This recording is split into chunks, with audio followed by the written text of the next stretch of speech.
Xatırlayırsanızsa, buraxılış imtahanından əvvəl belə bir müzakirə mövzumuz olmuşdu ki, birinci zonanın yoxsa ikinci zonanın imtahanı daha çətin olur.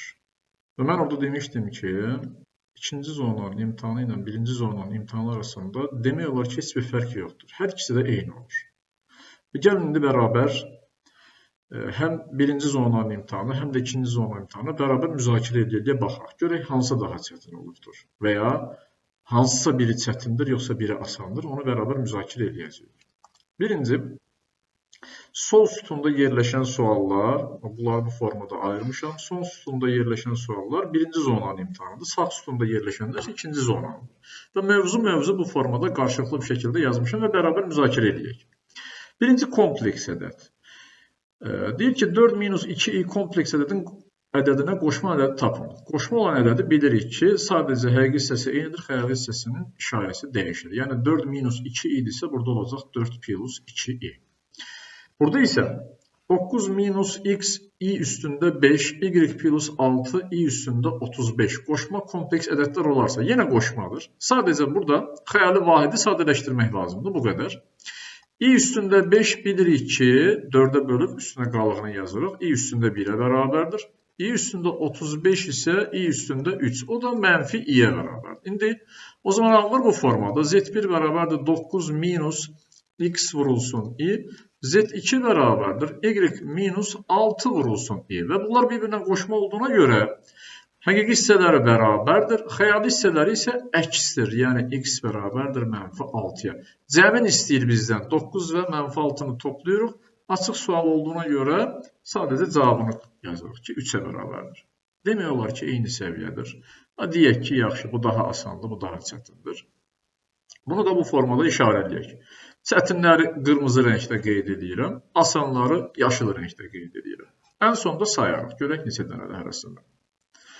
Gəldik ikinci sualımız. İkinci sualımız bərabərsizlikdir. Belə bir kəsir bərabərsizliyimiz var, rasional bərabərsizliyimiz var. Necə həll edirik? Hər tərəfi birinci, kəsirin məxrəcində yalnız ədədlər olduğuna görə ortaq məxrəc nə olur? Əkobu 2, 5, 10. Hər bir həddi 10-a vururam ki, daha rahat olsun. 10 vurulsun, 2-də 2x kvadratı plus x.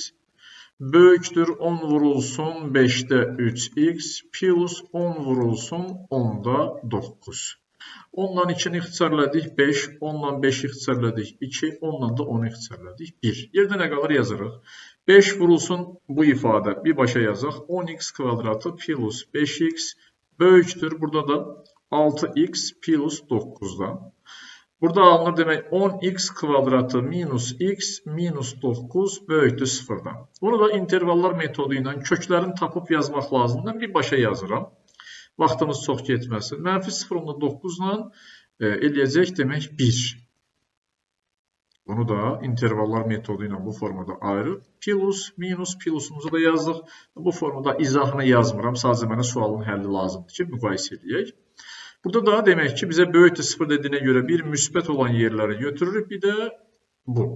2 dənə müsbət olan yer var. Yəni mənfi sonsuzluqdan mənfi 0,9-a birdən müsbət sonsuzluğa cavab edir cəvabı. Burada isə bərabərsizliyin ən böyük və ən kiçik tam həlləri hasilini istəyir. Bu bərabərsizliyin mənfi 5,3 kiçikdir x, o da kiçikdir 6. Bu aralıqda yerləşən ən kiçik tam ədəd mənfi 5-dir, ən böyük tam ədəd müsbət 5-dir. Bunların hasilini istəyir mənfi 25. Cavab elədi cəvabdır. İndi biz bunu belə müqayisə edə bilərik. Bu nisbətən daha çətindir, buna baxanda. Digəri isə bu daha asandır. Keçdik digər suala. Fəzada nüsxətə müstəvilər mövzusuna aid sualdır. Müstəvi üzərində olmayan M nöqtəsindən müstəviyə MK və MY mailləri çəkilmişdir. Biri MK, biri də MY. M-in də perpendikulyardır, müstəviyə çəkilmiş perpendikulyardır. MK-ın 30 dərəcədir, MK 6-dır, NY 2-dir, bizdən MY-ni istəyir. Buradan 2 dəfə Pifagor teoremindən istifadə edirik düzbucaqlı üçbucağın xas hissəsindən. Bilirik ki, 30 dərəcəlik bucaq qarşısına duran katet betonun yarısına bərabərdir. 90'ın qarşısındakı 6, 30'un qarşısındakı onun yarısı 3'dür. Burada Pifagor teoremi tətbiq edib x-i tapırıq. X kvadratı bərabərdir. 3'ün kvadratı plus 2'nin kvadratı. Yəni 9 plus 4 o da bərabərdir kökdə 13'ə. Daha doğrusu 13, yəni o da bərabərdir X bərabərdir kök altdan 13. Cavab edəcək bu. Kök 13. Burada isə demək, iki perpendikular müstəvinin birindən 2 sm, digərindən isə 4 sm məsafədə yerləşən nöqtədir. Gəlin bu iki üzlü bucağı bu formada göstərim. Eyni məntiqdir onsuz da. Bir-birinə perpendikulardır. Müstəvilər arasında qalan xətti bucağı göstəririk. Hər hansı bir nöqtə götürürük. Bir müstəvidən 2 sm məsafədədir, digərindən 4 sm məsafədədir. Müstəvilərin kəsişmə xəttinə qədər məsafə deyəndə bizə bax, bu bucağın təpə nöqtəsinə qədər olan məsafə lazımdır. Bu 2-dirsə, burada 2-dir. Burada da Pifaqor teoremini tətbiq edirik. Bizə bu lazımdır. X kvadratı bərabərdir 2-nin kvadratı plus 4-ün kvadratı eləyəcək 20. Yəni x bərabərdir kök 20, o da 2 kök altında 5 deməkdir. Demək olar ki, eyni səviyyədə suallardır. Hər ikisini asan olaraq bu formada qeyd edirəm. Çünki ikisi də eyni tip və eyni səviyyədə sualdır. Heç bir fərq yoxdur. Keçdik bura. Radiusu 3 sm olan kürənin həzmini hesablayın. Bildiyimiz düstur, kürənin həzm düsturu. 3'də 4 pi r kubu. Yəni 3'də 4 pi vurulsun 3'ün kubu. Kubu. 27, 3'dən ixtisar elədik, qaldı 9. 4'ə də vurduq, 36 pi eləyəcək. Bu belə. İki kürədən birincinin həzmi ikincinin həzmindən 27 dəfə böyükdür. Yəni V1 bölünsün V2 bərabərdir 27 bölünsün 1. Birinci kürənin səthinin sahəsi ikinci kürənin səthinin sahəsindən neçə dəfə böyükdür? Yəni bizdən S1 bölünsün S2-ni istəyir və biz bilirik ki, bu tərəflərin nisbətinin kvadratıdır. Bu isə tərəflərin nisbətinin kubu olduğuna görə, yəni 3 bölünsün 1'in kubu olmuş olur. Burada yerinə yazanda 3 bölünsün 1'in kvadratı. Yəni 9'un 1'ə nisbəti. 9 dəfə böyükdür. İkisində də düstur tətbiq etdik. Bunların heç biri çətin deyil. Sadəcə düsturu bilmək lazımdır. Bu da asan sualdır. Bu da asan sualdır. Çətin oldu ki, bir neçə mərhələdən keçəcək, düşündürücüdür, hansı düsturu tətbiq edəcək, onu tapmaq lazımdır. Bunların heç birində çətinlik yoxdur. İkisi də düstur. Sadəcə birində birbaşa həzmi soruşur, birində həzmlərin nisbətini verib, sayıların nisbətini soruşur. Gəldik 5-ci sual. 5-ci sualımız ədədi silsilədir. Bizə veribdir ki, burada AN verilibdir. 3n minus 1 düsturu ilə ardıcılığın 5-ci həddini soruşur. A5 bərabərdir. 3 vurulsun 5, çıxılsın 1 eləyəcək 14. Cavab oldu 14. Keçdik bura. Y-in hansı qiymətində? Y minus 2 və 3 minus Y, 6 minus Y ədədləri ədədi silsilənin ardıcıl hədləridir. Bu da ədədi silsilənin xassəsindən istifadə edirik. Bu A1, buna A2, buna da A3 olaraq işarə etsək. Bilirik ki, A1 plus A3 bərabərdir 2A2'ye hər zaman. Yəni, Y çıxılsın 2 ilə 6 minus Y-in cəmi 2 vurulsun 3 minus Y-dir. Və buradan Y-lər islah olanda qalır 4 bərabərdir 2 minus 2 vurulsun 3 minus Y-ə. 2'yə də ixtisar etsək, qaldı demək 3 minus Y-in modulda bərabərdir 2'yə. Və bu da 3 minus Y bərabərdir müsbət 2'yə, 3 minus Y bərabərdir mənfi 2'yə yazdıqda, Y bərabərdir bir dəfə 1'ə, Y bərabərdir 5'ə. 1 və 5. Bunu artıq belə müqayisə edə bilərik. Buna asan deyə eyni mövzudur. Sadəcə, yəni, bunu düşünmək lazımdır ki, uşaqlar. Yəni, birinci zonda düşən imtahanın eynisi ikinci zonda düşə bilməz. Burada bir xassəsini soruşursa, digər imtahanda başqa bir xassəsini soruşur. Əslində eyni səviyyədir. Sadəcə içiniz rahat olsun deyə deyəm ki, yaxşı, bu çətindir. Çətin deyil. Sadəcə burada başqa bir xassədən eninci həddin düsturu soruşulub bizdən ədədi silsilənin ən əsas xassəsidir. Hər bir hədd özündən əvvəlki və sonraki həddin ədədi ortasına bərabər bu xassə soruşulur deyə burada ondan istifadə edirik. Keçdim digər suala. Burada ehtimal sualıdır. Açıq, qapalı tip sualdır. Burada isə açıq tipli sualdır. İkisinə də baxırıq indi. Bizə nə deyir? Diaqramda bir sinifin dərsdə iştirak edən və etməyən şagirdlərin sayı haqqında məlumat verilir. Sinif siyahısından təsadüfən seçilmiş 2 şagirddən birinin dərsdə iştirak edən oğlan, digərini isə dərsdə iştirak etməyən qız şagird olması hadisəsinin ehtimalını tapın. Bizə birinci lazımdır bütün uşaqların sayı. Oğlanlar, burada qeyd edirəm bu formada, oğlanların sayı demək 15 burada, 1 də burada, iştirak edən və etməyən hamısı bir yerdə 16 nəfər. Qızların sayı 12 və 2, 14 nəfər. Toplam sinifin sayı 30 oldu. İndi bizə deyir ki, seçilən 2 şagirddən Birinin dərsdə iştirak edən oğlan, digəri isə dərsdə iştirak etməyən qız olması hadisəsi. Dərsdə iştirak edən oğlanların sayı, dərsdə iştirak edənlər soldakıda 15 nəfərdir. Dərsdə iştirak etməyən qızların sayı isə 2 nəfərdir. İndi bunu yazırıq bu formada. Deyirik ki, P bərabərdir. Bütün halların sayı, yəni 30 nəfər uşaq var, kombinizon 30-dan 2 və bunlardan 2-2 seçirik biz. Biri dərsdə iştirak edən oğlanlar olacaq, digəri dərsdə iştirak etməyən qız olacaq. Bu da bu formada. Kombinizon 15-dən 1 vurulsun, kombinizon 2-dən 1. Bu da eləyəcək demək, elə birbaşa 15 vurulsun 2, məxrəcdə də neçə eləyəcək? 30 vurulsun 29 bölünsün 2. 2 ilə də bu 2-ni ixtisar etmirik, daha doğrusu 30-u ixtisar edirəm. Burada 15, 15 ilə də 15 ixtisar 7 qaldı. 2 bölünsün 29. Yəni cavab D-bəndir. Burada isə supermarketdə keçirilən uduş kampaniyası çərçivəsində müştəriyə hər biri 5, 10 və 20 AZN dəyərində alış-veriş kuponları yalnız biri olmaqla 28 zərf təqdim olunur. Yəni bizə 5 manatlıq, 10 manatlıq və 20 manatlıq zərf kuponları var. Bunların hamısının sayı cəmi 28 dənə. 28 kupon var toplamda. İndi biz bunu tapmalıyıq. Birinci mərhələdə bunu tapmalıyıq. Görək hərəsində neçə dənədir? Şərtlər var. 20 AZN-lik kuponların sayı 10-luq kuponların sayından 2 dəfə azdır. Demək ki, 20-liyin sayına biz x desək, 10-luğun sayı olacaq 2x sayda. 2 dəfə az olduğuna görə. 5-liklərin sayı isə 5-liklərin sayından 16 ədəd azdır. Demək ki, 5-liklərin sayı 20-lərdən 16 ədəd çoxdur. Və bunların üçünün cəmi 28-ə bərabərdir. X plus 16 plus 2x plus x bərabərdir 28-ə. 4x bərabərdir 16-da keçirik sağ tərəfə 12, x bərabərdir 3-ə. Bir daha yazırım. Demək ki, 5-liyin sayı oldu 3 plus 16, 19, 10-luğun sayı oldu 2 vurulsun 3, 6, 20-liyin sayı oldu 3. İndi nə deyir? Müştərinin təsadüfi seçdiyi iki zərfdəki kuponların ümumilikdə 30 AZN dəyərində olması hadisəsinin ehtimalı. Demək, bunu belə yazdıqdan sonra bizə ehtimalımız lazımdır. Ehtimal bərabərdir. Bütün halların sayı 28-dən 2. Bizə deyir ki, 30 AZN dəyərində olmalıdır. 30 AZN dəyərində olması üçün demək ki, bir 10-luq, bir 20-lik lazımdır. Bunların da birinin sayı 6-dır, birinin sayı 3-dür. Bir dəfə 6-dan 1, bir dəfə də 3-dən 1 bərabərdir. Yəni, 6 vurulsun 3, məxrəcdə də 28 vurulsun 27 bölünsün 2. 26 faktoriallar ixtisar edir, ona görə birbaşa belə yazdım. Bu da bərabərdir. 2 ilə 28-i ixtisar etdik, 14. Buradan yazırıq. Demək, 6 vurulsun 3 bölünsün. Burada da 14 vurulsun 27. İxtisarlarımızı aparırıq. 2 ixtisarladık, 3 qaldı, 7 qaldı. 27 ilə də 9'u ixtisar etdik. Burada da qaldı 3. Bu da bərabərdir. 1 bölünsün 21. Bu da belə. Gəldik. Digər bir suala, çevrə sualı.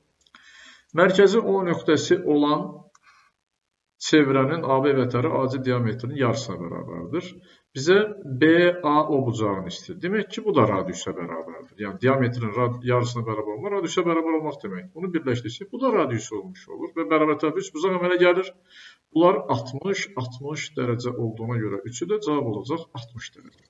Burada isə ABC, yəni 2 mərhələli oldu. Bir radius seçdik, alındı və ya buranı birləşdirməliydik. 90 dərəcə alınacaq, orada da alınacaq.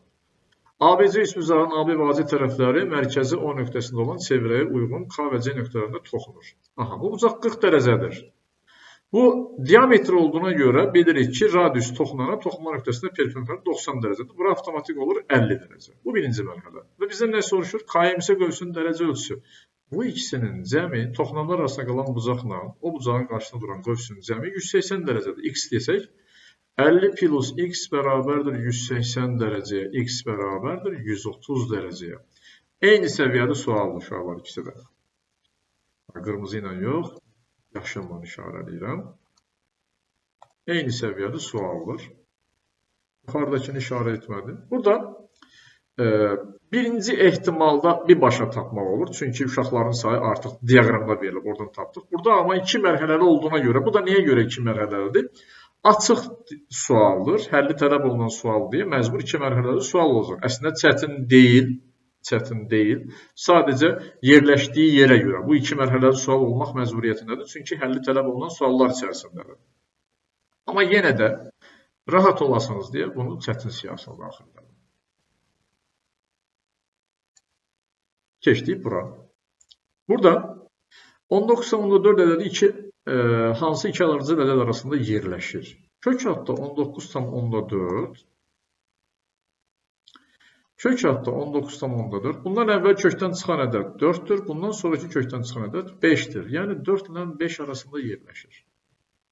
Yəni bunu əslində kök adda 4'ün kvadratı, kök adda 5'in kvadratı düşünmək lazımdır. Belə olur. Bu da çox sadə bir sualdır. Çox bəsit bir sualdır. 11'in kvadratı çıxılsın kök 21'in kvadratı 21 eləyir. Kök altına, yəni müxtəsəvma düsturudur. Kökləri, dərəcələri eynidirsə bir kökün altına yaza bilərik. 121 çıxılsın 21, kök altında 100, ondan da çıxacaq 10. Cavab A bəndi. Bunların ikisi də eyni səviyyəli rahat sualdır uşaqlar. Bunların heç biri çətin deyil. Gəldik bura. 2 ədədin cəmi 137 fərqi 19 olarsa, A plus B bərabərdir 137, A minus B bərabərdir 19 olarsa, bu ədədlərdən böyüyün tapın. Sistem tənlik qurduq. Alt-alta toplasaq, alınacaq 2A bərabərdir. 137 ilə də 19'u toplayırıq. Neçə edir? 156. 156 A bərabərdir. Yarıya bölürük. 78. Yəni cavab B bəndi. Keçdik digər suala.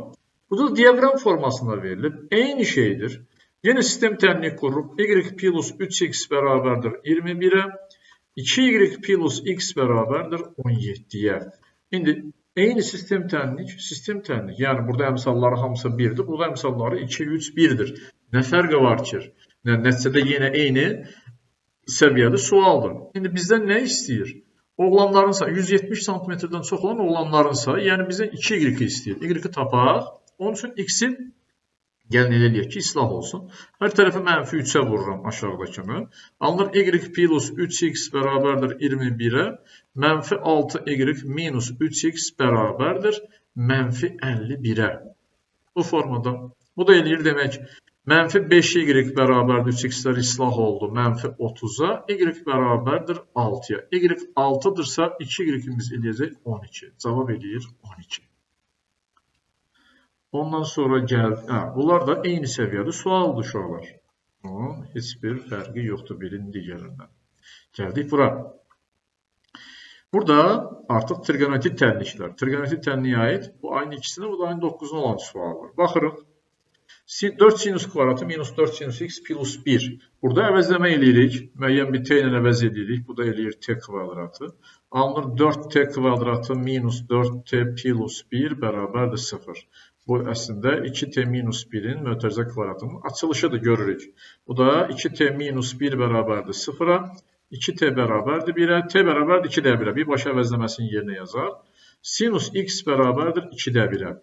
Və x bərabərdir, düsturu var, mənfi 1 üstündə k, arc sinus 2'də 1, yəni pi bölünsün 6 plus pi k. Yəni cavab D. Buraya gəlsək. A parametrinin hansı qiymətində bu tənliyin həlli var? Sinus x bərabərdir A. Bu tənliyin həllinin olması üçün A mənfi 1 ilə 1 arasında olmalı. Yəni sinusun qiymətlər çoxluğuna görə.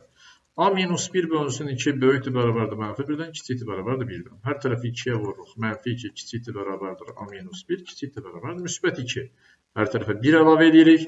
Mənfi 1 kiçikdir bərabərdir A, o da kiçikdir bərabərdir 3. Yəni mənfi 1, 3 arası.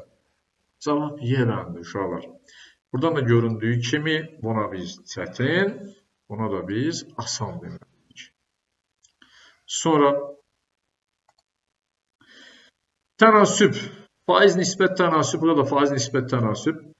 9'da 7, yəni tənasübün xassəsindən istifadə edirik. Bunların hasili ilə kənardakıların hasili, ortadakıların hasilinə bərabərdir. Yəni 3,1 x bərabərdir 9,3 vurulsun 9'da 7. Hər tərəfi buradan 3,1'ə bölsək, burada x bərabərdir 3 vurulsun 9'da 7. Yəni 9'dan 3 ixtisarladık, 3'də 7 qalmış oldu.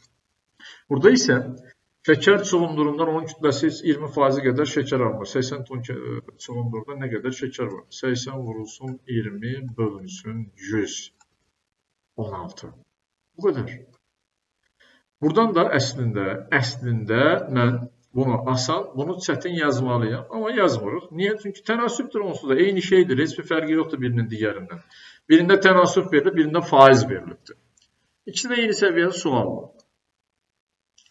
Gəldik digər bir suala. Buradan vektordur. Vektor digər imtahanda olmadığına görə paralel köçürmə, yəni nəticədə onsuz da hərəkət oxşarlıq, simmetriya mövzusundadır. Bu bir-birinə yaxın mövzulardır deyə yəqin ki bu formada verilibdir.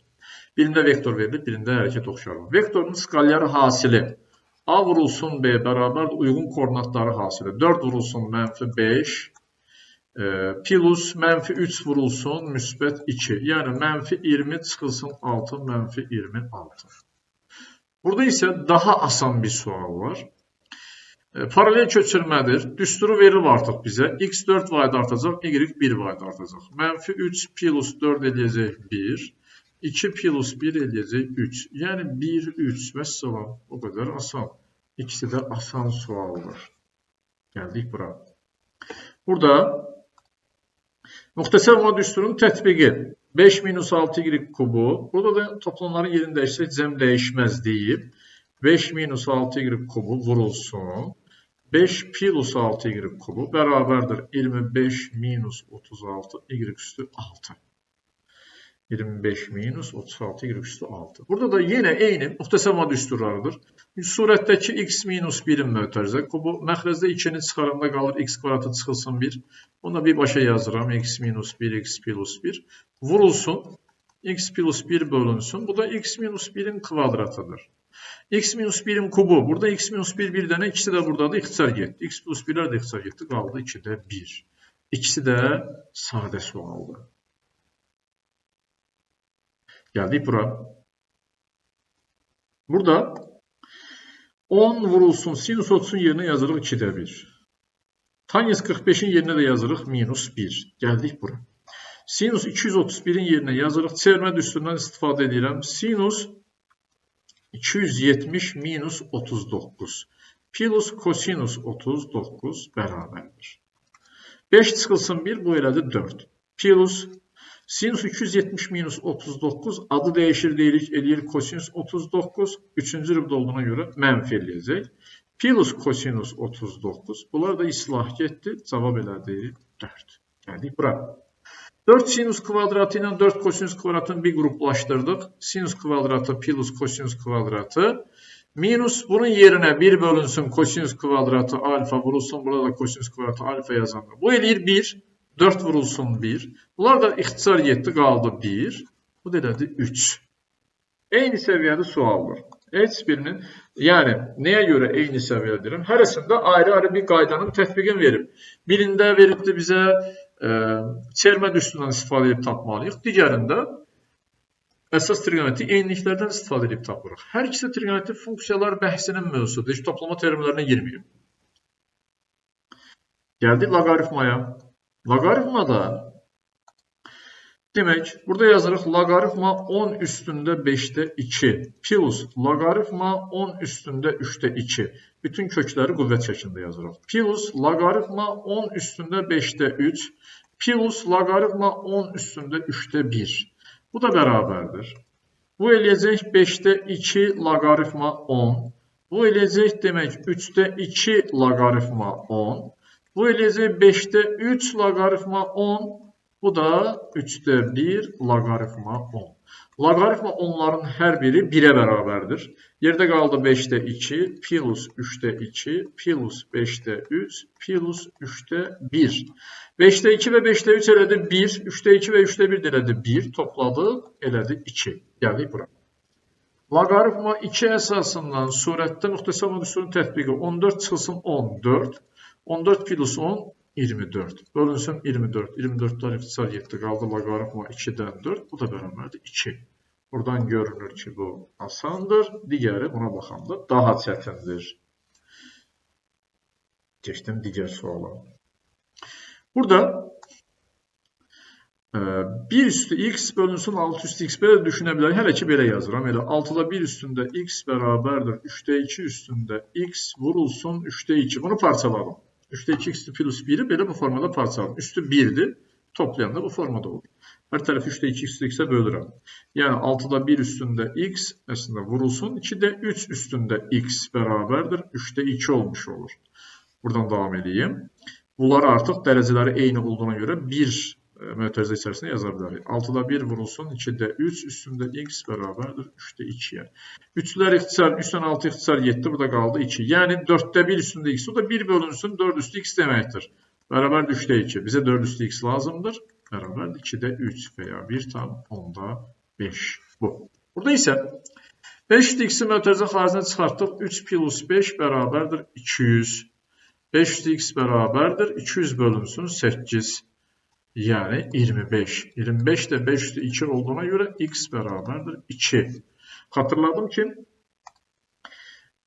bu ayın 2-də olan imtahanda uşaqların ən çox çətinlik çəkdiyi suallardan, daha çox vaxt ayırdığı suallardan biri buydu. Ona görə buna asan, digərinə çətin deyil. Eyni mövzunun, amma asan və çətin suallar. Yan səthinin sahəsi 72. S yan bərabərdir 72-yə. Hündürlüyü 6 olan prizmanın oturacağın perimetri. S yan bərabərdir. P oturacaq, vurulsun H və ya potaş deyirəm. Yəni P oturacaq, vurulsun 6 bərabərdir 72-yə. P oturacaq bərabərdir 72-ni 6-ya böldük 12-yə. Nədir bura? Açılışı şəkildə verilmiş düzgün piramidanın tam səthinin sahəsi 360 olarsa apofemin uzunluğunu tapın. Tam səthinin sahəsi S tam bərabərdir. S yan plus S oturacaqdır. S oturacaq 100'dür. S tam 360'dır. 360 bərabərdir S yan plus 100. S yan bərabərdir 260'a. Aha.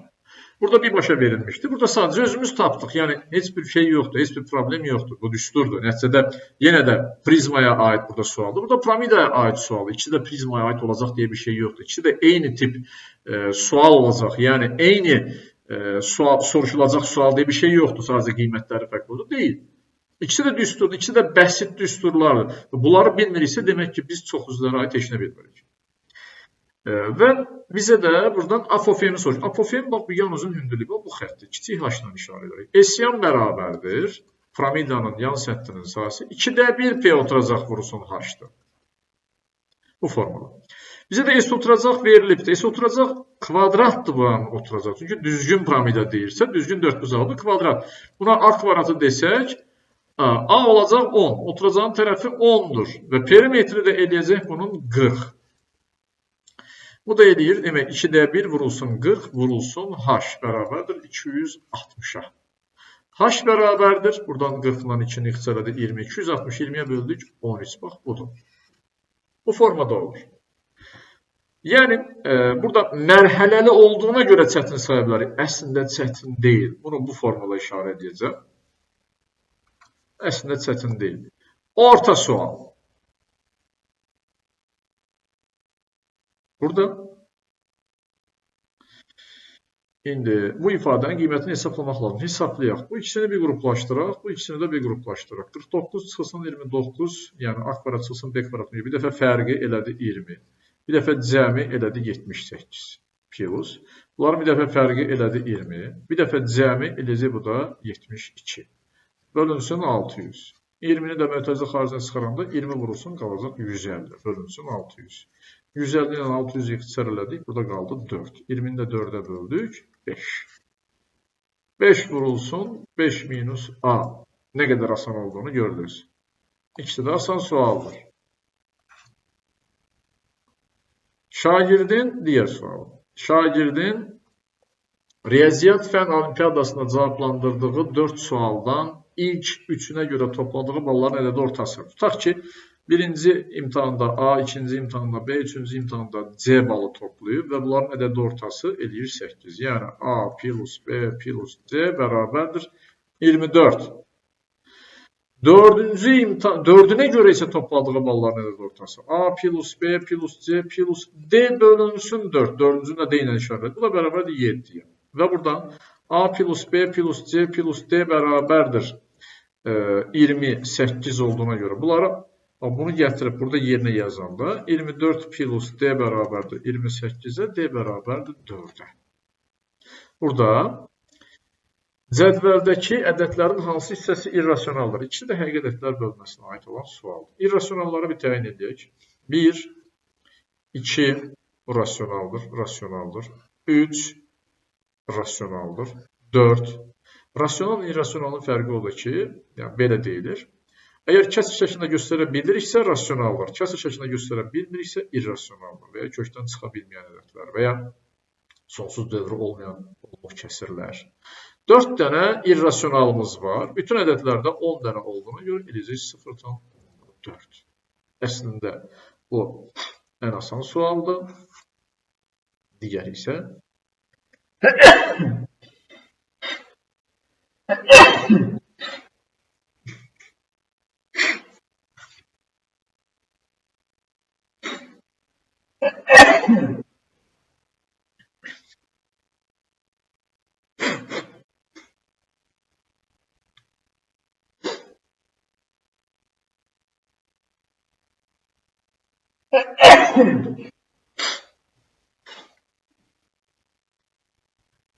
bu asan sualdır. Bu da asan sualdır. Onu da asan olaraq qeyd edirəm. Yəni burada çətin heç nə yoxdur. Ortada deyə bilərik. Çünki digər suallarda necə ki mərhələli şəkildə olan suallara mən əslində çətin demişdim. Əslində bu da çətindir. Vaxt alma baxımından baxanda çətindir. Amma asan olaraq qeyd edirəm.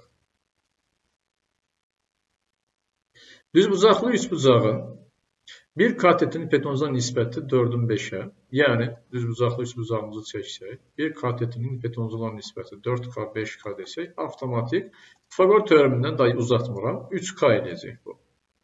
Perimetri 48'dir, yəni burada uzatmıram deyəndə əslində yazım. Bura x-dir.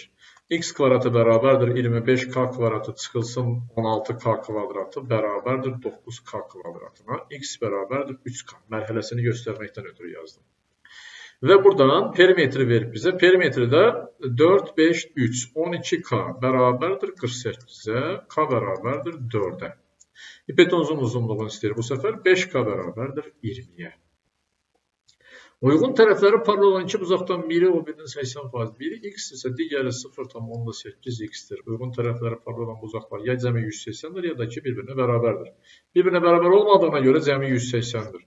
1,8x bərabərdir 180'ə, x bərabərdir 100'ə. Böyüyü soruşur onsuzda. Gördünüz? Yəni, asan sualdır. Buna orta sual olaraq qeyd edəcəm. Çünki mərhələli sualdır. Vaxt alan sualdır. Burada, baxın, kvadrat formasında iki bağça ətrafında perimetrləri boyunca çəkilmiş borular vasitəsilə sulanır. Bağçalarla su anbarı arasındakı boruların hər birinin uzunluğu 4 metrdir. Birinci bağçanın tərəfinin uzunluğu ikinci bağçanın tərəfindən 2 metr çox. Birinci bağçanın sahəsi ikincinin sahəsindən 2 mislindən 8 azdır. Bura x desək, bura olur x plus 2. O zaman bunun sahəsi x plus 2'nin kvadratı, bunun sahəsi x kvadratı, bunun 2 mislindən 8 vahid azdır. Birinci bunu bir həll edək hələ. X kvadratı 4x plus 4 bərabərdir 2x kvadratı minus 8. Aldıq x kvadratı minus 4x minus 12 bərabərdir 0. Qruplar ayırma üsuluna görə baxanda və ya viyyətə görə baxanda alınır nə? Demək, kökləri cəmi 4 hasili mənfi 12 edən. Hansı ədədlərdir bunlar? X bərabərdir 6, x bərabərdir mənfi 2. Bunun tərəfi 6'dır, bunun tərəfi 8'dir. İndi bizə deyir ki, bizə nə qədər boru lazımdır? Ən az nə qədər boru? Hətta xatırlayırsınız soşallar, bu suallar biraz belə mübahisəli sual oldu. Çünki burada deyir ki, ambarla bağçalar arasındakı məsafə, yəni hər bir borunun uzunluğu 4 metrdir və buradan uşaqlar bir nəticə çıxarıblar ki, bütün boruların uzunluğu 4 metrlikdir və nə qədər boru lazımsa borunun sayını soruşur bizdən. Biz perimetrini bir tapaq hələ. Perimetri boyunca boru çəkildiyinə görə bu birincinin perimetri eləyəcək 4 vurulsun 8, yəni 32. İkinci bağçanın perimetri eləyəcək 4 vurulsun 6, yəni 24. 4 metrlər də burada var. 32 plus 24 plus 8 eləyəcək 64 metr. Gəldik bura. ABCD düzbucaqlısının B təpəsindən AC diaqonalına qədər perpendikulyar çəkilibdir. AM-in uzunluğu 9'dur, MC-nin uzunluğu 16'dırsa, düzbucaqlı üçbucağın xassəsindən istifadə edək. Bura ipetona çəkilmiş hündürlük kimi düşünək. ABC düzbucaqlı üçbucağı olaraq nəzərə alsaq. Bu da ipetona çəkilmiş hündürlük. H kvadratı bərabərdir. MN düsturu vardı. 9 vurulsun 16. H bərabərdir 3 vurulsun 4. 12. Bu 12-dirsə bizdən də düzbucaqlının sahəsini istəyir. Diagonal vursun, diagonal çəkilmiş hündürlük. 25 vurulsun 12, yəni 300. Görürsünüz? Daha asandır. Bu ona nisbətən çətindir. Hətta mübahisəli sualdır. Sonra bir məktəbin bütün müəllim kollektivinin 4/1-i Şuşaya, 5/4-ü Xankəndiyə, ikisi isə hər iki şəhərə səfər etdi. Bunun ən rahat üsulu çoxluq yazmaqla, bu diaqramla yəni. Çoxluğa aid sualdır onsuz da. Diaqramla yazıram. Şuşaya gedən müəllimlərin sayı, Xankəndinə gedən müəllimlərin sayı. İndi Şuşaya gedən ümumi olaraq, bütün müəllimlərin sayına bir A deyək. A sayda və ya N sayda. 4/1-i Şuşaya gedibsə 4/1 A. 5/4-ü Xankəndinə gedibsə 5/4 A. 2 nəfər hər iki şəhərə gedib. O zaman biz bütün bunları toplayıb necə edirdik? Çoxluğun elementlərin sayı 4/1 A, NA plus NB 5/4 A. Çıxılsın onların kəsişməsindəki elementlərin sayı və bərabərdir bütün birləşmədəki elementlərin sayı. Və buradan biz alırıq ki, bu eləyəcək demək 20-də 5, bu da 4, 16 yəni 21A bərabərdir A plus 2-yə. 21A bərabərdir 20A plus 40, A bərabər olacaq 40-a. 40 nəfər. Bu belə. Gəldik bura. A və B çoxluğunun yenə diaqram çəkirik. Bura A çoxluğu, bura B çoxluğu. A minus B-də 6 dənə element var, B minus A-da 4 dənə element var və kəsişməsi boş deyil. Ən az qiymətini soruş birləşməsi minimum 1 götürsək. 6 plus 1 plus 4. Yəni 1. Özünüz düşünün. Hansı daha asan oldu, hansı daha çətin oldu. Bu asandır. Buna çətin olaraq yazıram. Çətin deyil, sadəcə eyni mövzu olduğuna görə görün neçə mərhələdən keçdik. Yəni 2 mərhələdən və uzun bir proses getdi deyə belədir. Əslində çətin deyil. Bunu niyə görə çətin deyirəm? Bunu çox uşaq yazıb, bunu az uşaq yazıb. Buna görə. Gəldik bura. 23. Bizə nə veribdir? Demək, trapesiyada AB 6-dır, CD 8-dir. CY parçası bu trapesiyanın romb və düzbucağı üçbucağa ayırır. Demək ki, burada 90 dərəcəli bucaq əmələ gəlir, burada tərəflər bir-birinə bərabər olmuş olur. Romb olduğuna görə 6, 6. Pifaqor teoremini tətbiq edir. Buraya x yazıram. X kvadratı bərabərdir 6-nın kvadratı plus 8-in kvadratı eləyəcək 10-un kvadratı. Yəni x bərabərdir 10. Sonra bizdən bu trapesiyanın perimetrini istəyir. 6 AB plus BC 6 plus CD 8 plus AD, bura 10 desək 16. Neçə edəcək? 12, 8, 20, 36. Diaqonallarının sayı 9 olan qabarıq çoxbucaqlının tərəflərinin sayı. Bilirik ki, bu 6 bucaqlıdır. Artıq əzbər sualdır bu. Bərabərdir 9-a, amma həll tələb olunmur. Bunu birbaşa n vurulsun, n-3 bərabərdir 18. Cavabını tam dəqiq bilməyənlər üçün də həlli bu formada yazırıq. Çünki bunu artıq uşaqlar dərslikdə də artıq bunu birbaşa əzbər olaraq keçirik. 6 bucaqlının 9 diaqonalı var, onun 3-ü böyükdür, 6-sı kiçikdir. Böyük diaqonallar 2A-ya bərabərdir, tərəfin 2 misli, kiçik diaqonallar kök 3 mislinə bərabərdir. Bu formada yazırıq hamısını. Amma həllində göstərim. N kvadratı çıxılsın 3n, çıxılsın 18 bərabərdir 0. Diskriminantla yazdıqdan sonra n bərabər olacaq 6-ya. Digəri olacaq -3. Bunun işimiz yoxdur onsuz. Cavab olur 6. Asan sualdır. Əslində bu da asandır. Sadəcə 2 mərhələli olduğuna görə orta sual sayılır. Açıq sualdır həm də ona görə. Gəldik bura.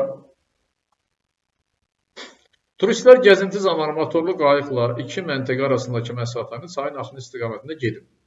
Axının əksi istiqamətdə qayıtmağa ümumilikdə 4 saat vaxt sərf edib. Qayığın sürəti 6-dır, çayın öz sürəti isə 3-dür. Bilirik ki, axın istiqamətində gedəndə çayın sürəti ilə qayığın sürəti toplanır, eləyir 6 plus 3.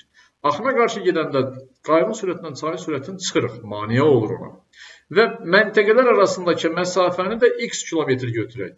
Və biz bilirik ki, bu yolu, gedilən yolu sürətə bölsək, bizə bu yola sərf olunan zamanı verəcək. Və hər iki zaman ikisi birlikdə 4 saatdir. O formada yazırıq. Yəni, x bölünsün 9, x bölünsün 3 bərabərdir 4-ə. 9-a vursaq hər tərəfi. Demək, x plus 3x bərabərdir 36-ya. 4x bərabərdir 36-ya, x bərabərdir 9 kilometr. Bizə gedilən yolu soruşur. Yəni, bu iki məntəqə arasındakı məsafəni soruşur. Burada nə deyir? Akt cavabında hər sıradakı yerlərin sayı sıraların sayından 8 vahid çoxdur. Sıranın sayı x desək, yerlərin sayı x plus 8 desək, cavabdakı bütün yerlərin sayı 384. Burada xətti tənlikdir, burada kvadrat tənlikdir. Tənlikdir nəticədə. İkisində də xətti tənlik olacaq deyil, ikisində də kvadrat tənlik olacaq deyil. Burada da gördüyünüzsə biraz əvvəl kvadrat tənlik var idi. İndi burada var. X kvadratı plus 8x minus 384 bərabərdir 0-a. Bu formada. Burada artıq diskriminantdan yaza bilirik. Diskriminant bərabərdir. 8-in kvadratı 64 minus 4ac, yəni plus 4 vurulsun 384. Uzatmadan yazırıq. Bu edəcək 1600. x1 bərabərdir. Mənfi 8 plus kökdə d 40 bölünsün 2. Bu da bərabərdir. Neçə deyir? Demək, 32 bölünsün 2, 16. Bizə bu lazımdır. Sıranın sayı 16. Digəri də edəcək 24. Biz onsuz da sıranın sayı lazım olduğunu görə 16'dan götürürük. Gəldik sonuncu funksiya sualı. İkisində də eyni tip sualdır şu an. Bunu müqayisə etmədik. Bunun müqayisəsi ikisi də asan sualdır. Yəni, nəticədə ikisi də eyni mövzudur. Bir məhsulu tənlikdir. Burada sadəcə kvadrat tənlikdir. Burada xətti tənlikdir. Fərqi yoxdur. İkisi də məsələdir. Gəldik bura. Burada nə verib bizə? Deyir ki, 4'də 1, x plus 4'ün kvadratı plus 3. Gx funksiyasının qrafikləri, fx ilə gx'in qrafikləri koordinat başına nəzərən simmetrikdir. Həm kvadratik funksiyadır, həm simmetriyadır. Sonra bizdən AB və CD iki nöqtə arasındakı məsafəni soruşur. Birinci, y bərabərdir, y-lə yazıram, fərqi yoxdur, eyni şeydir. X plus 4'ün kvadratı plus 3. Və biz bilirik ki, bu şəkildə verilən funksiyanın təpə nöqtəsinin koordinatları m bərabərdir mənfi 4'ə, n bərabərdir 3'ə. Mənfi 4, 3 burada da verilib əslində hazır. Təpə nöqtəsinin koordinatları şəkildə də verilib. O zaman bilirik ki, mənfi 4, 3 nöqtəsinin koordinat başlanğıcına nəzərən simmetriyası, x-in də y-in də işarəsi dəyişir. 4, mənfi 3 olmuş olur. Yəni, bura olur 4, burada olur mənfi 3. İndi bizdən AB plus CD-ni soruşur. A nöqtəsi var, B nöqtəsi var. İkisinin də koordinatları var. A nöqtəsi mənfi 4, 3.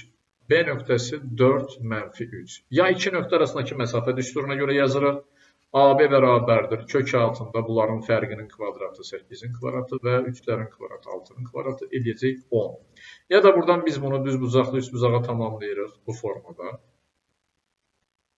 Və bilirik ki, belə bir şey alınır burada. Düz bucaqlı üst bucaq alınır. Bura 3, mənfi 3 məsafə eləyir 6. Mənfi 4, 4 məsafə eləyir 8. Pifagor teoreminə görə də yazırıq. Eyni şeyə gəlib çıxır görürsünüz. 6'nın kvadratı ilə 8'in kvadratıdır. Yəni, bu da 10'un kvadratı olduğuna görə cavab edir 10. Bir də CD-ni soruşur bizdən.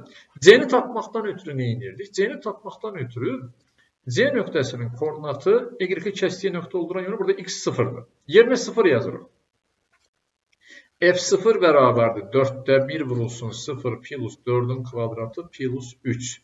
Bu da 16 bölünsün 4. 4 üstündə 3 gəldik. 7 edəcək. Bura olur 7. Koordinat başlanğıcına nəzərən simmetrik olduğuna görə bura olacaq mənfi 7. Və CD-nin uzunluğu eləyəcək 7 və mənfi 7 müsbət 14. CD 14'dür, AB 10'dur. Cəmin istəyir bizdən. 14 ilə 10'u toplayırıq, cavab edir 24. Bu belə. Gəldik digər suala. X kvadratı çıxılsın 8x plus 18 funksiyasına uyğun parabolanın təpə nöqtəsidir. Bu funksiyanın birinci təpə nöqtəsini, bu nöqtə bu funksiyanın təpə nöqtəsi olan bir tapaq. Burada bu səfər düsturuna görə tapa bilərik və ya bu hala salıb da tapa bilərik.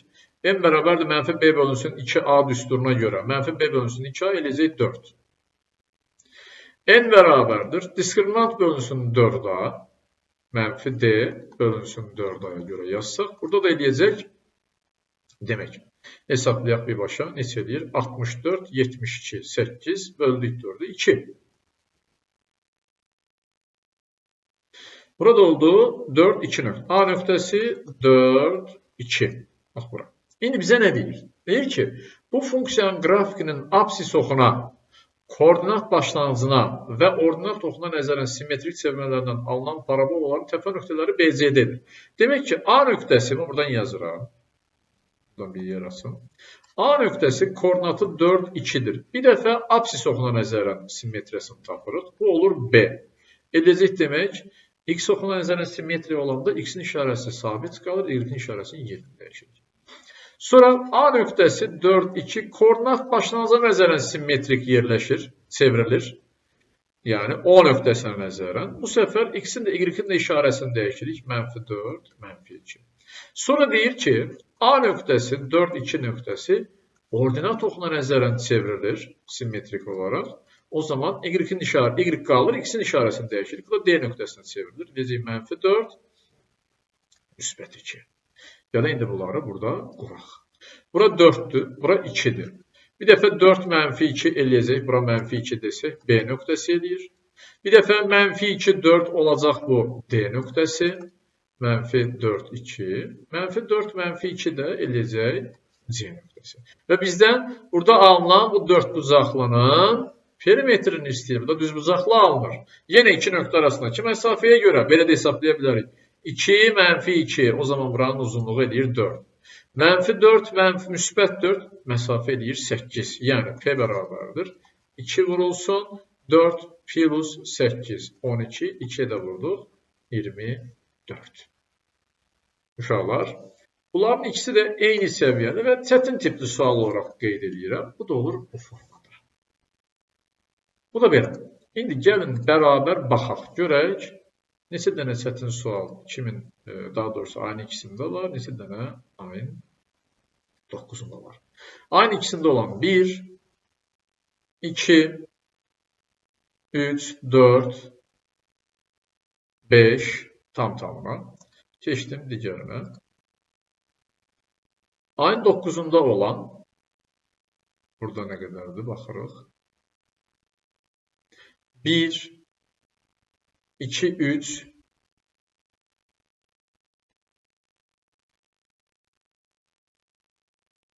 3, 4 dənə.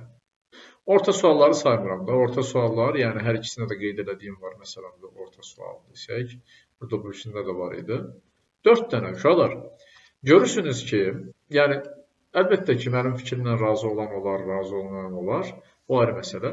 Əsas məsələ odur ki, bunu anlamaq lazımdır. Bəzən deyirlər, hətta yenə də deyirlər ki, xeyr, ikinci zonanın imtahanı daha çətindir, birinci zonanın imtahanı asandır. Yəni bunu bu formada qəbul etmək lazımdır. Daha çətindir deyil. Bunu niyə görə çətindir deyirsiniz? Çünki siz birinci zonanın imtahanı gördünüz. Birinci zonanın imtahanı imtahanda olmadığınız halda yazdınız. Və asan görürsünüz ki, asandır. Çünki heç bir stresiniz, heç bir belə imtahan şəraiti olmadan bir yerdə yazırsınız və sizin üçün asan gəlir. Həm də psixoloji olaraq özünüzü şərtlendirirsiniz ki, bu çox asandır və bizə də çox çətin olacaq. Elə deyil uşaqlar. Sizin üçün bu ayın 9, yəni ayın ikisi imtahana girənlərə ayın 9'unda olan imtahan düşsəydi, siz bu səfər öz imtahanınıza deyəcəktiniz, yenə çətin deyəcəktiniz. Ayın ikisi olan imtahana çətin deyəcəktiniz. Ona görə də burada nədir məsələ? Görürsünüz ki, elə mövzu var ki, ayın ikisində olan imtahanda çətin düşüb, elə mövzu var ki, ayın 9'unda olan imtahana çətin düşüb. Baxın, bir daha bunu müqayisə edə bilərik bu formada. Deyim mən bunu sizə. Nədən gedir? Söhbət nədir? Görürsünüz, çoxluq ikisində çətindir. Yəni, çətin deyil, mərhələli olduğuna görə çətin deyirəm, vaxt aldığına görə çətin deyirəm. Burada amma asan düşür. 4 bucaqlılar ayın ikisində olan çətindir və münaqişəli sualdır, mübahisəli sualdır. Ayın 9'unda olan sadə bir sual oldu. Ondan sonra üslü tənlik 4 üstü x-i bir çox uşaq üstündə əziyyət çəkib gec bir vaxtda tapıblar. Və tapmayanlar da sayı çoxdur. Yəni, mənim tanıdığım qədərilə deyirəm. Bütün respublika üçün deyə bilmərik, statistika yoxdur hələ ki. Amma bu imtahanda sadə düşmüşdü. Ondan sonra loqaritma məsələn görürsünüz, ikisində olan imtahanda çətindir. amma 9-da olan imtahanda asandır. Trigonometrik tənliklər ikisində olan imtahan daha çətindir, onun 9-da olan imtahan daha asandır. Yəni bu formada baxmaq lazım. Hə, ehtimaldır, doğrudur. Ehtimal nisbətən daha çətin olub ayın 9-u. Silsilə əslində çətin deyil ha. Görürsünüz ki, mən burada ona görə çətin elədim ki, silsilərin birində ayın ikisində başqa bir qayda soruşur, digərində 9-unda başqa bir qayda soruşur. Yəni sizdə oradan mərhələli bir şəkildə bir şey soruşmur. Ona görə də mən bunu yenə də çətin götürmüşəm. Əslində çətin deyil. Kompleks ədədə fikir verin. Kompleks ədəddə görürsünüz, əslində eyni şeyi soruşur. Sadəcə mərhələli olduğuna görə mən buna çətin demişim. Əslində çətin deyil. Görürsünüz, bərabərsizlik. Ayın ikisində olan imtahan mərhələli bir şəkildədir. Rasional bərabərsizlikdir. Bunu sadələşdirib, ondan sonra kvadrat bərabərsizliyi alıb, ondan sonra həll eləmişik. Birinci rasional bərabərsizlik, sonra kvadrat bərabərsizlik, ondan sonra intervallar metodundan əldən yazmışıq. Amma digərində sadəcə xətti bir bərabərsizlik var. Çox bəsit, iki qat bərabərsizlik var. Bizdən orada yerləşən tam ədədləri istəyir. Belə uşaqlar. Yəni, psixoloji olaraq özünüzü ona hazırlamayın ki, yox, birinci imtahan daha asan olur, ikinci imtahan daha çətin olur. Və bu illərlə də bu formadadır. Keçən il də belə idi, ondan öncəki il də belə idi. Müxtəlif səslər gəlir. Yəni, deyənlər olur da ki, yox, ikinci imtahan daha çətindir. Bu imtahanda da elə dedilər, ikinci imtahan daha çətindir. Çətin deyil uşaqlar. Çətin odur ki, bilmirsiniz. Bilmirsinizsə çətindir. Ona görə çalışın imtahana tam hazır bir şəkildə girin uşaqlar.